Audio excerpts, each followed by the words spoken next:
Hey there and welcome back. Today we'll be going over the top 5 builds in Albion Online in 2023. I'll be talking about what type of content they excel in, what build I recommend running, and which abilities to take with them, so make sure to watch through the entire video and let me know in the comments on what your top builds are. Before we jump into the video, I want to share that today's video is sponsored by Bloodline Heroes of Lithis. You can collect fantasy characters with sleek designs and unique abilities for each gender. You'll obtain champions by summoning, or even better, you can create your own unique legendary champions by combining bloodlines of elves, lycans, dragonborns, vampires, and many more. You will deploy your team and protect your kingdom with over 1,000 fantasy hybrids in a visually stunning, realistic fantasy world filled with interesting storylines. You'll customize your champions by marrying companions and waifus of any two bloodlines as they inherit their parents' talents and unique characteristics for endless possibilities to your lineups and matchmaking strategies. You'll have access to rewarding late game PvP in which all players can obtain uniquely designed hybrid champions, the Bloodcraft Legends, by earning points in a seasonal guild war. Download the game now for free on both Android and iOS by using my link in the description, or scan the QR code on the screen to get a special starter pack worth $20, which includes 100,000 gold, 100 diamonds, and 1 summoning crystal. Also, the first 30 players who leave their in-game account ID and username in the comments will receive a free legendary female orc champion Ugrel, one of the best warriors to carry you in-game. Once again, thank you to Bloodline Heroes of Lithis for sponsoring this video. Now without further ado, let's get into the video. At number 5, we have the Carving Sword. The Carving Sword is great for solo PvP and PvE. It has big damage as a two-hander and provides catch as well as gap close. Carving Blade will also reduce the resistance of your enemy. You will do well in corrupted dungeons and counter Cursed Staff with W Parry Strike. For your helmet, you would take Hunter Hood and go with Retaliate to reflect incoming damage, and Balanced Mind as your passive for increased damage. Your armor piece will be Merc Jacket for lifesteal from Bloodlust and Balance of Mind for the 4% increased damage.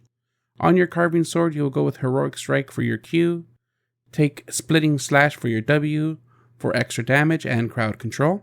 Your E will be Fearless Strike and go with Deep Cuts as your passive.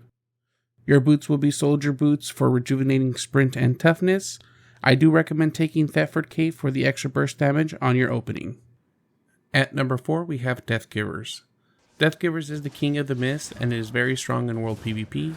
You have a lot of escape, gap close, crowd control, and burst damage. However, we have this at number 4 due to its limitation to the mist and some open world ganking. For your helm slot, go with Fiend Cowl for Purge, and your passive will be Aggression. Take Merc's Jacket for lifesteal and sustainability, with Bloodlust and Balanced Mind for the increased damage. On your Deathgivers, you will go with Deadly Swipe for your Q, Shadow Edge on your W, your E is Ghostly Strike, and for your passive, go with Deep Cuts. I like to go with Sandals of Purity and take Energetic Sprint for the energy regain, and Aggression for your passive. Your cloak will be the Undead Cape. This will allow you to get out on those close calls. At number 3, we have BattleAxe.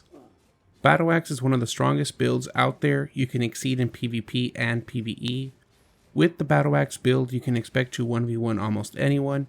You will bring a lot of true damage and sustainability. You will also do well in a ganking group as BattleAxe's true damage will easily melt down mounts and players.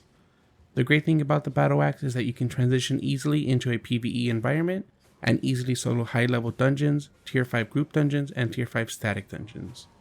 If you are looking to PvP, I do recommend using Hunter Hood. You will go with Retaliate and Balance Mind as your passive. This will win those 1v1s by reflecting your opponent's big damage while increasing your damage against them. Go with the Hellion Jacket as your armor piece. You will take Lifesteal Aura and Balance Mind. You will use Lifesteal Aura to damage and heal yourself. The lower you are, the more damage you will do. For your BattleAxe, you're going to go with Rending Rage on your Q, Adrenaline Boost on your W, and Deep Cuts as your passive. For your offhand, I recommend using Muisak for the increased damage and Master Modifier. For your boots, you will take Soldier Boots for the rejuvenating sprint and toughness. And for your cape, you will go with Thetford's Cape for the increased damage burst. At number 2, we have Cursed Staff. We have the Cursed Staff at number 2 for the sheer fact of how strong it is in PvP. You would do very well in the mist and 1v1s. Cursed Staff is one of the strongest builds in corrupted dungeons. You can also dungeon dive Black Zone solo dungeons, and you will do very well in the open world. You will also find a lot of success in solo PvE when it comes to open world mobs. For your helmet, it will be Hunter Hood with Retaliate and Balanced Mind for the increased damage.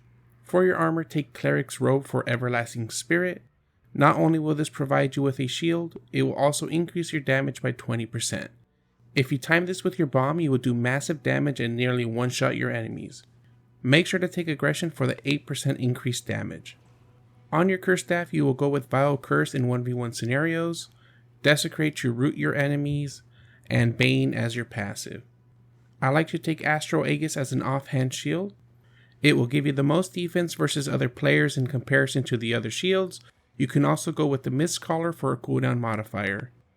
For your boots, I do like to go with Soldier Boots for Rejuvenating Sprint, for sustainability, and toughness for some defense. For your cape, I do like to go with Caerleon's Cape to get the extra Vile Curse in, so you can get your bomb out faster. At number 1, we have the Druidic Staff. Nature is by far the best in the game right now, especially in solo PvE and group PvE. The Nature Staffs are so good they deserve their own top 5. We'll be going with the Druidic Staff as this build is very cheap, and you can solo open world mobs at a low mastery and spec. You can solo 8.3 solo dungeons, and you'll be able to solo any boss in tier 5 group dungeons. I've also been very successful in corrupted dungeons with this build. For your helm, I like to go with the new Mage Cowl. I think the Fire Breath ability is pretty strong when farming mob packs and clearing dungeons, as it does a cone of AoE. For your armor piece, you'll go with Mercenary Jacket for the sustain on Bloodlust and Balanced Mind for the increased damage and healing. On your Druidic Staff, take Thorns for your Q, Bramble Seeds or Protection of Nature on your W.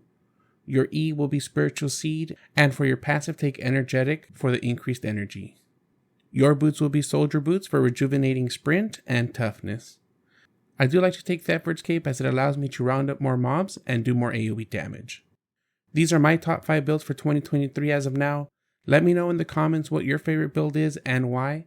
If you enjoyed this video, please make sure to hit the subscribe button for more Albion Online content. I will be releasing more videos for both the West and East server.